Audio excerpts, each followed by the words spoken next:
জনৈক বক্তা বলেছে মুসলমান ছেলেরা ইহুদি খ্রিস্টান নারীদের বিবাহ করতে পারবে। এই বক্তা হলো সেই তক্তা, ঠিক কিনা? ফেকার কিতাবে যে আসছে আহলে কিতাবকে বিয়ে করা যাবে। কাকে? এই বক্তা তো আহলে কিতাবের সংজ্ঞাই জানে না। আহলে কিতাব হলো সেই সব ইহুদি, সেই সব খ্রিস্টান যারা ইসলাম গ্রহণ করে নাই, কুফরি করছে। কি করছে? কিন্তু শিরক করে নাই। তারা কি?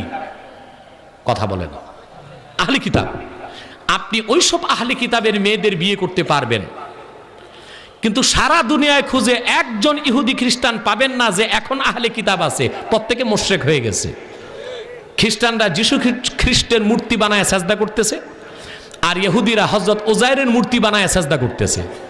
তারা আল্লাহ কোরআনে যে আহলে কিতাবের কথা বলছেন, সেই আহলে কিতাব পৃথিবীতে কেউ আর নাই।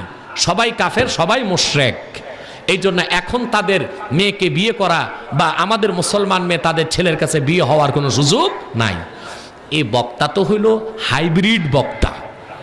কিছু পড়ছে, কিছু বুঝছে, ওই যে কিছু ট্যাংরা, কিছু ফিশ, কিছু বাংলা, কিছু ইংলিশ, জগা খিচুড়ি পাকাইয়া সব শেষ, ঠিক কিনা?